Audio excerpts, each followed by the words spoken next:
नमस्कार दोस्तों, आज हम इस वीडियो में आपके साथ डिस्कस करेंगे लेथ मशीन के एक इम्पोर्टेंट पार्ट के बारे में जिसका नाम है टेल स्टोक। और टेल स्टोक को हम लूज हेड स्टोक और पोपेट हेड के नाम से भी जानते हैं। और यह लेथ मशीन का जो बेड होता है उसकी राइट हैंड साइड की तरफ लगा होता है, जो आपको इस रेड मार्क के अंदर आपको नज़र आ रहा है, यह टेल स्टोक है। बात करते हैं कि टेल स्टोक में कौन कौन से पार्ट होते हैं और किस पर्पज़ के लिए इसका यूज किया जाता है। जो टेल स्टोक है इसका प्रयोग हम जो हमारा वर्क पीस या जॉब होता है उसको बीरिंग और सपोर्ट प्रोवाइड करने के लिए इसका इस्तेमाल किया जाता है दो सेंटर्स के बीच में।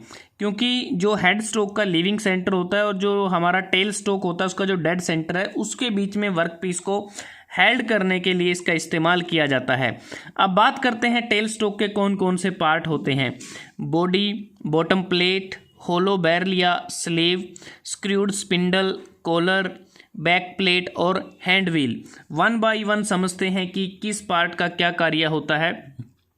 ये जो पोर्शन होता है एक प्रकार से ये पूरी बॉडी होती है जो टेल स्टोक की, अगर हम बात करें, क्योंकि एक जो बॉडी है वो एक सिंगल पीस कास्टिंग होती है जिसके बॉटम में अगर आप देखें एक प्लेट फिट की जाती है जिसे हम बॉटम प्लेट कहते हैं। और इस प्लेट में जो प्रोजेक्शन होता है वह बॉडी में जो कोरस्पॉन्डिंग स्लॉट होता है वह उसमें फिट हो जाता है।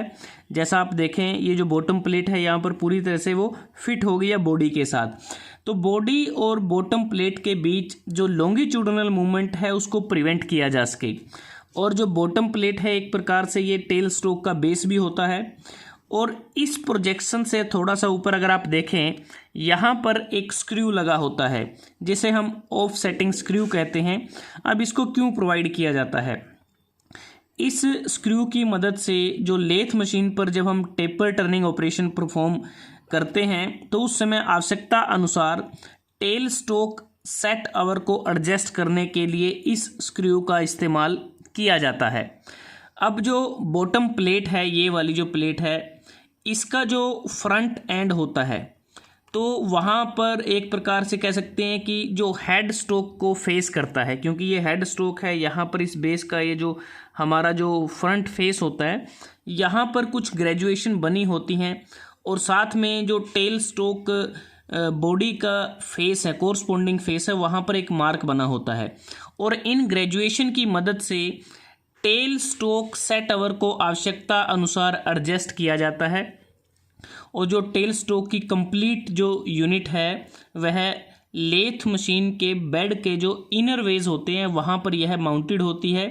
और एक क्लैंपिंग बोल्ट की मदद से ये जो पोर्शन है ये क्लैंपिंग बोल्ट है, इसकी मदद से इसको जो लेथ का जो बेड है उसके इनर वेज पर इसको माउंट किया जाता है। और इस क्लैंपिंग जो बोल्ट है इसके नीचे अगर आप देखें क्लैंपिंग प्लेट होती है। तो क्लैंपिंग बोल्ट की मदद से जिसके बॉटम में ये क्लैंपिंग प्लेट होती है, जब भी टेल स्टोक को किसी पोजीशन पर क्लैंप करना हो तो जो नट है उसको स्क्रू किया जाएगा और क्लैंपिंग प्लेट को ये जो बेड है इसके नीचे अंडर साइड इसको अच्छी तरह से फिट करेंगे एक प्रकार से, तभी इसकी जो लोकेशन है उसको अच्छी तरह से हम पोजीशन को फिक्स कर सकते हैं। अब बात करते हैं कि जो टेल स्टोक की जो बॉडी है इसका जो अपर पार्ट होता है वो एक प्रकार से होलो होता है जिसे हम स्लीव या फिर बैरल कहते हैं। और इस होलो पार्ट में जो स्लीव या बैरल है इसका जो रियर एंड है, जो एक प्रकार से इसका जो पिछला जो हिस्सा होता है एंड होता है, उसमें ब्रोंज से बना एक बुश होता है। जो बैरल के अंदर ये जो स्क्रूड स्पिंडल है इसके लिए एक बीरिंग की तरह कार्य करता है, ये वाला जो पोर्शन होता है। और इस बुश के अंदर इंटरनल थ्रेड बने होते हैं। बैरल और या जो स्लीव है इसके फ्रंट एंड पर अगर आप देखें डेड सेंटर को फिट किया गया है। तो डेड सेंटर का इस्तेमाल जब हमें किसी बड़े वर्कपीस को होल्ड करना है या उसको सपोर्ट करना है तब इसका इस्तेमाल किया जाता है। और जब हमें ड्रिलिंग ऑपरेशन करना है तो इस स्लीव या बैरल के इस फ्रंट एंड पर ड्रिल बिट को इंसर्ट किया जाता है। जब हमें लेथ पर रीमिंग ऑपरेशन करना है तो रीमर को यहाँ इस फ्रंट एंड पर स्लीव और बैरल के रीमर को फिट किया जाता है।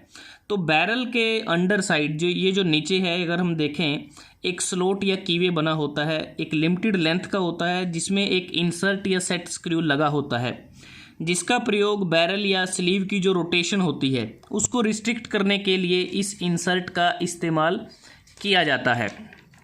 उसके बाद अगर हम बात करें जो होलो बैरल या जो स्लीव है, इसके अंदर ये जो स्क्रूड स्पिंडल होता है उसमें ये इसके स्टैम के अलोंग अगर हम देखें स्केयर थ्रेड इसमें बने होते हैं। जो एक ये जो कॉलर है, कॉलर के साथ जो थ्रेडेड पोर्शन के रियर एंड पर ये कॉलर लगा होता है, इस कॉलर का प्रयोग हम बैरल या स्लीव की जो इनवर्ड मोशन को आवश्यकता अनुसार इसको लिमिट कर सकते हैं, सीमित कर सकते हैं, इससे पीछे की तरफ ये ना जाए, इसको हम प्रिवेंट कर सकते हैं।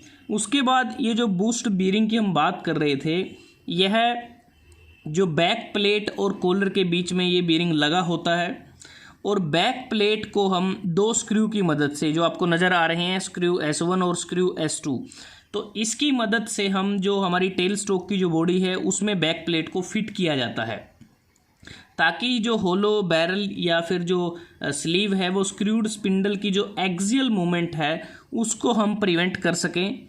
और स्क्रूड स्पिंडल का जो रियर एंड है वहाँ पर ये हैंड व्हील लगा होता है। हैंड व्हील को रोटेट करने से स्पिंडल भी अपने एक्सिस पर रोटेट करता है, जिससे बैरल या फिर स्लीव को आवश्यकता अनुसार फॉरवर्ड और बैकवर्ड इसको मूव किया जा सकता है। तो हैंड व्हील की रोटेशनल डायरेक्शन पर हमारा स्लीव का फॉरवर्ड और बैकवर्ड जो मूवमेंट है वो डिपेंड करती है। अगर हम इसको क्लॉकवाइज रोटेट करते हैं तो जो स्लीव या जो बैरल है वो आगे की तरफ फॉरवर्ड जाएगा, एंटी क्लॉकवाइज रोटेट करें तो ये बैकवर्ड जाएगा।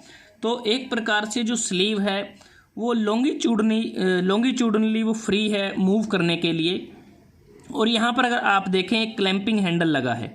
क्लैंपिंग हैंडल या जो क्लैंपिंग लीवर है, इसकी मदद से बैरल या फिर स्लीव को बॉडी से बाहर, जो टेल स्टोक की बॉडी है इससे बाहर हम जो डिज़ायर्ड लेंथ या फिर पोजीशन पर इसको हम लॉक कर सकते हैं। तो दोस्तों आज हमने इस वीडियो में आपके साथ डिस्कस किया कि टेल स्टोक जो लेथ मशीन का बहुत ही इम्पोर्टेंट पार्ट है, जिसे हम लूज हेड स्टोक या फिर पॉपेट हेड के नाम से जानते हैं, उसके क्या क्या कंपोनेंट हैं और यह किस प्रकार से कार्य करता है, और इसके जो स्लीव या जो बैरल है उसमें हम किस किस पर्टिकुलर एक्सेसरी को इसमें हम हेल्ड कर सकते हैं, टूल को हेल्ड कर सकते हैं, और यह लेथ मशीन का जो बेड है वहाँ कहाँ पर लगा होता है। और एक प्रकार अगर टेल स्टोक की बात करें, इसकी माउंटिंग की अगर हम बात करते हैं तो यहाँ पर ऑपरेटर खड़ा होता है, तो यह ऑपरेटर की तरफ मूव करता है या ऑपरेटर से दूर बैकवर्ड जाएगा तो ऑपरेटर से दूर जाएगा। तो एक प्रकार से ये इस तरह से कार्य करता है। तो बेड के बिल्कुल राइट हैंड साइड पर रियर एंड पर ये लगा होता है, उसके इनर वेज पर, बेड के इनर वेज पे। तो आज के लिए बस इतना ही। अगर आपको ये वीडियो अच्छा लगा आप इसको लाइक कर सकते हैं, शेयर कर सकते हैं अपने दोस्तों के साथ, स्टूडेंट्स के साथ। जल्दी हाजिर होते हैं एक नए वीडियो के साथ। तब तक के लिए धन्यवाद। आपका दिन शुभ रहे।